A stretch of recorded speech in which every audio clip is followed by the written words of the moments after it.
Setelah kandas upaya hukum pra-peradilan yang dimohonkan Sekjen PDIP Hasto Kristianto, KPK melanjutkan pemeriksaan kembali. Hasto yang diagendakan menjalani pemeriksaan di KPK malah tak menghadiri panggilan penyidik KPK. Lalu mengapa Hasto mangkir dan apakah pengajuan pra-peradilan dapat menghambat pemeriksaan? Kita akan membahasnya bersama dengan mantan pimpinan KPK Saud Situmorang dan tim kuasa hukum Hasto Kristianto Johannes Oberlin Tobing. Selamat malam Pak Saud dan juga Bang Johannes. Selamat malam. Ya, selamat malam. Selamat malam. Baik, terima kasih sudah bergabung. Saya ke Bang Johannes dulu. Bang Johannes, jadi apa alasan Hasto Kristianto mangkir dari pemeriksaan KPK hari ini? Sebagaimana tadi sudah disampaikan Humasnya Pengadilan Jakarta Selatan bahwa begitu diputuskan kemarin hari Kamis, Jumatnya kita langsung daftar lagi permohonan pra-pid. Sebagaimana yang diputuskan itu bahwa alasan tidak diterimanya permohonan pra-peradilan kami dengan alasan tidak boleh itu digabung sprindik yang dua itu disatukan menjadi satu permohonan. Ya, sekalipun itu dalam tidak ada aturan hukum yang mengatur sebenarnya kan, tetapi untuk menghormati itu maka hari Jumat kemarin sudah kami ajukan kembali. Dan hari ini, sore ini sudah diterima, sudah terregister di Pengadilan Jakarta Selatan. Dan nomor register itu nomor 23 dan nomor 24 dijadwalkan akan sidang tanggal 3 Maret. Jadi sudah ditunjuk ada 2 hakim di situ. Ya, Bang Johannes begini, kalau KPK kan meresponnya bahwa adanya pengajuan pra-peradilan kembali itu tidak menghalangi proses pemeriksaan. Jadi kenapa tidak hadir? Kenapa tidak berjalan saja pemeriksaan di KPK, datang saja Hasto untuk diperiksa, kemudian proses pra-peradilan pun juga tetap berjalan?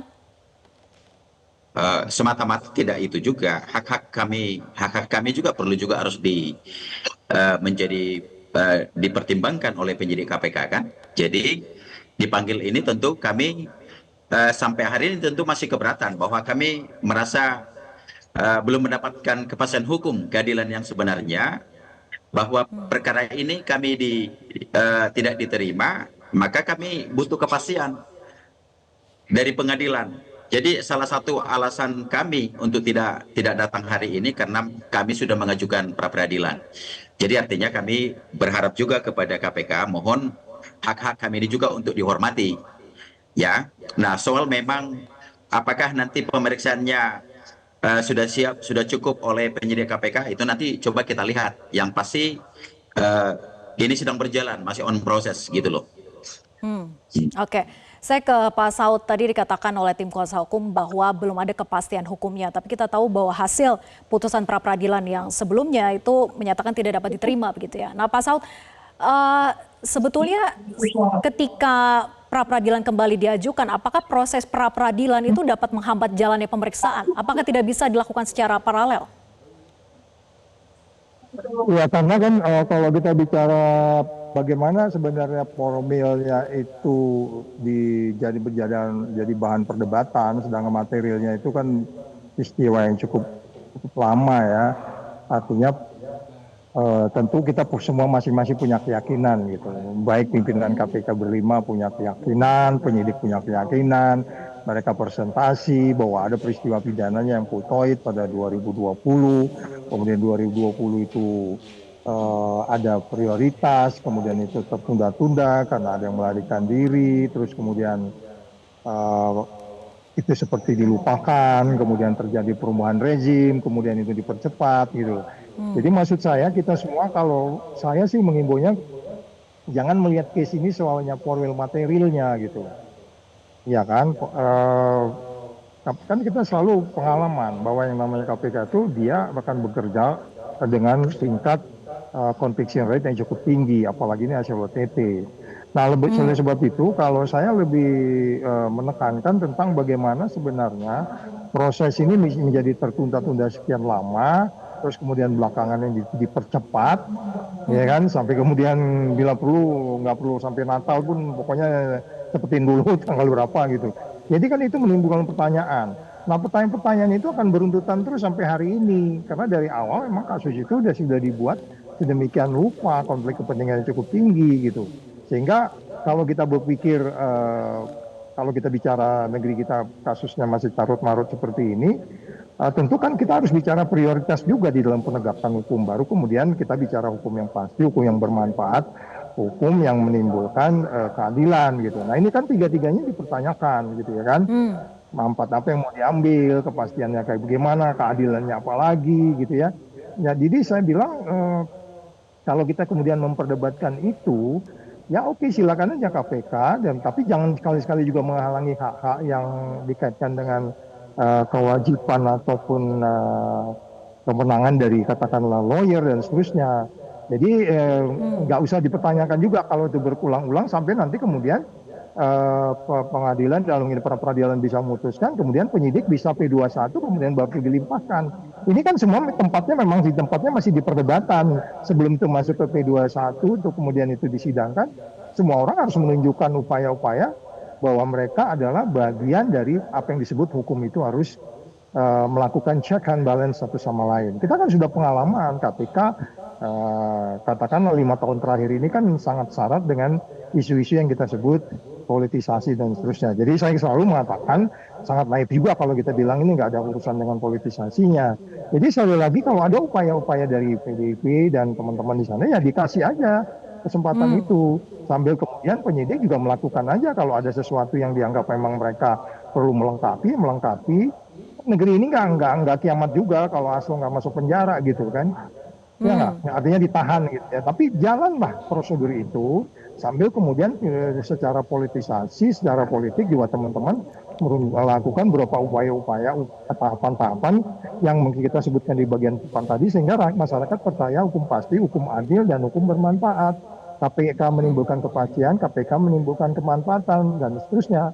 Demikian juga teman-teman di lawyer. Jadi apa yang dilakukan check and balance beberapa hari ini kita anggap itu suatu proses yang biasa saja, tapi akan menjadi lebih baik kalau mau dipercepat di tingkat penyidikan untuk kemudian P21, kemudian itu kan Hasto berulang-ulang mengatakan dia sudah menunjukkan siap untuk itu, dan apapun terjadi kalaupun peristiwa pidana itu saya katakan saya belum bisa, saya nggak membaca dosir, yang nggak baca dokumennya, saya hanya baca dari media, sehingga kemudian keyakinan kita peristiwa pidananya ada, lakukanlah itu dengan prudent, lakukanlah itu dengan check and balance satu sama lain, dan jangan menimbulkan keraguan-keraguan di mata publik, sehingga ini sepertinya di bagian lain kemarin kok seperti dipercepat, kalau di bagian lain ini kok untuk P21-nya lama banget gitu loh, kira-kira gitu Mbak. Oke, jadi menurut Pak Saud, KPK tidak perlu terburu-buru untuk melakukan agenda pemeriksaan berikutnya karena hari ini mangkir ataupun sampai dengan jemput paksa terlebih penahanan. Begitu Pak Saud? Ya, saya setuju dengan Pak Pera bahwa sebenarnya kan begini ya, pemberantasan korupsi itu kan kita harus melihat bagaimana sebenarnya transparannya harus menjadi penting. Karena di piagam PBB memberantas korupsi itu, kalau Anda memberantas korupsi tidak transparan, tidak akuntabel itu berarti prosesnya. Kalau saya sih pribadi mengatakan buru-buru tanggal 24 Desember itu juga nggak akuntabel. Peristiwa ini udah hampir berapa tahun kok tiba-tiba dipaksain banget gitu ya kan. Jadi wajar aja kalau kita mikir-mikir, kita kan nggak hidup di ruang hampa gitu. Jadi setelah akuntabel, kemudian ya bebas dari konflik kepentingan. Kan dari awalnya konflik kepentingan cukup tinggi. Jangan salahkan saya juga kalau saya berpikiran ada konflik kepentingan yang tinggi dan unsur fairness di sini gitu. Jadi Anda jangan nggak akan bertemu pemberantasan korupsi yang baik kalau Anda nggak transparan, nggak akuntabel, terus kemudian nggak bebas kepentingan, tidak fairness. Fairness itu paling tepat tinggi. Fairness juga tanya deh. Tanya aja rakyat Indonesia, lakukan sensus, pasti akan paling tidak 50-50. Tapi kenapa jadi pertanyaan fairness itu? Penegakan hukum kalau menimbul pertanyaan dari sisi fairness berarti ada sesuatu. Jadi kalau ada check and balance dari teman-teman lawyernya Hasto, udah dilayani aja. Dan kemudian dari para peradilan juga melayani itu dengan baik gitu. Sehingga kemudian indeks persepsi korupsi kita ke depan bisa kita timbulkan bahwa kita menegakkan hukum dengan transparan, akuntabel, bebas konflik kepentingan, dan fair. Itu yang paling penting Mbak Vera. Oke, saya ke Bang Johannes. Jadi apakah kali ini tim kuasa hukum optimis permohonan pra peradilan yang diajukan secara terpisah akan dapat diterima? Nah, jadi saya sebelum ke sana menambahkan dari Bang Saud tadi ya, Bang Saud Situmorang. Jujur aja kan Pak, ini kan kita masih uji soal penetapan tersangka ini sah atau tidak. kan begitu ya. Bagaimana para saksi ini dipanggil, diperiksa, kami menemukan adanya intimidasi, ada gratifikasi hukum, ada SPDP yang bocor, iya kan? Terus kemudian bagaimana penggeledahan itu dilakukan, bagaimana penyitaan itu dilakukan oleh penyidik KPK. Ini yang menjadi pertanyaan kami. Tolong ini dong diuji kebenarannya di pengadilan. Apakah sudah dilakukan sebagaimana dengan SOP yang benar dari KPK? Ini yang kami pertanyakan. Nah, dalam perjalanan faktanya hakim ini memutuskan bahwa memang permohonan kami tidak diterima. Nah, artinya ini status tersangkanya Mas Hasto itu belum sah. Nah, maka kami punya argumentasi yang kuat juga secara hukum agar kami mohon KPK juga untuk menghormati agar kami sedang lakukan upaya untuk demi kepastian hukum. Nah, sekalipun tentu kami sangat keberatan. Nah, menurut hakim yang sudah memutuskan sebelumnya bahwa ini sprindik ini harusnya permohonan ini harus diajukan dengan 2 permohonan, jangan dibuat 1.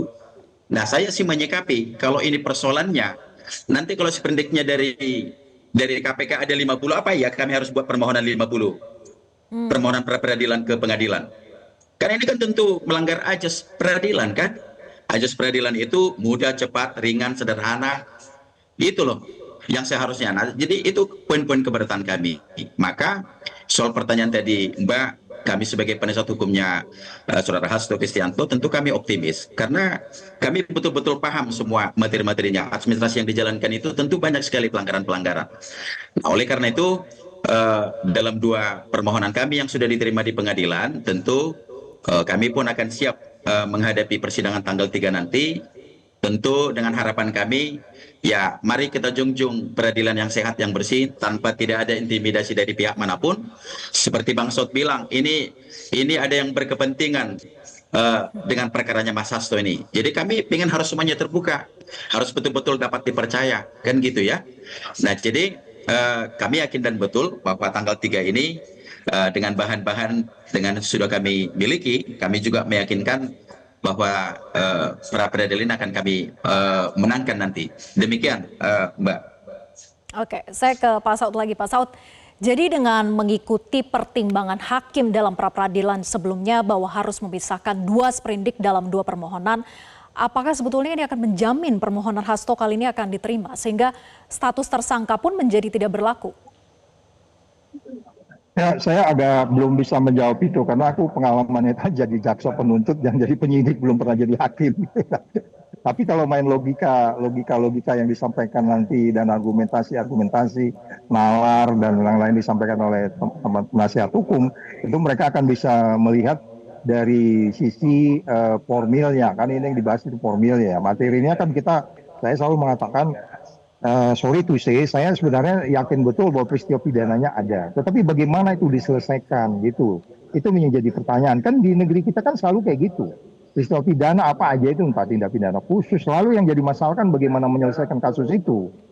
Ya, itu yang membuat kita menimbulkan banyak keraguan yang kalau kita Mbak Vera tadi tanya bagaimana kemudian ini nanti apakah ada proses yang berubah, bisa jadi akan ada proses yang menimbulkan kepastian karena kalau 2 sprindik yang berbeda dengan alasan satu menghalangi penyidikan, saya kalau dalam posisi katakanlah tersangka pasti juga akan menghilangkan barang bukti bila perlukan. Apakah itu kemudian akan kemudian dari sprindik baru saya menghalangi penyidikan? Itu kita bisa berdebat 2-3 semester itu. Karena bagaimanapun yang namanya bisa jadi buying time begitu ya Pak Saud?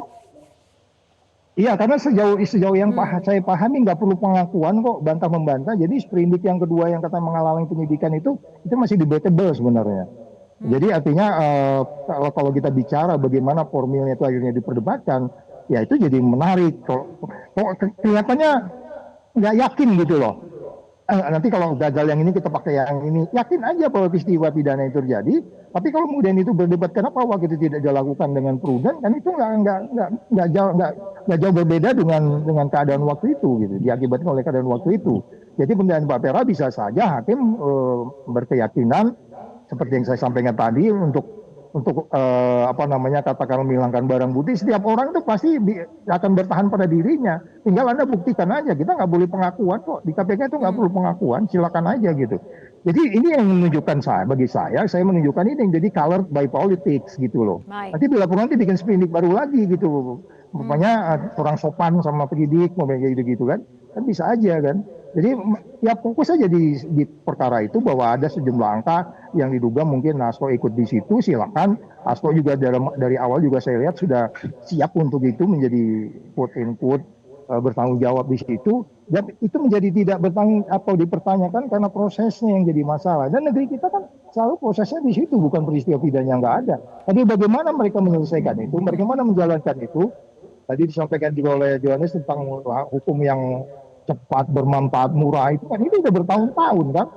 Terus pada bagian kemarin dipercepat, di speed up penyidikannya, terus kemudian diperlambat lagi prosesnya. Jadi ini kan jadi bertele-tele gitu Mbak Vera.